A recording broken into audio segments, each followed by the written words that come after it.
ده انا على فكرة لو تعرف يا توكينج توم. طب ايه وماله؟ انا بكرع، بحب اكرع. ايه المشكلة؟ انا هضربك دلوقتي لو انت متعادلتش.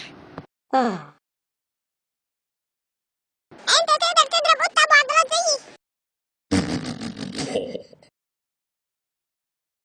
طبعا اقدر. انت ضعيف. قطة ضد كلب، كلب يكسب.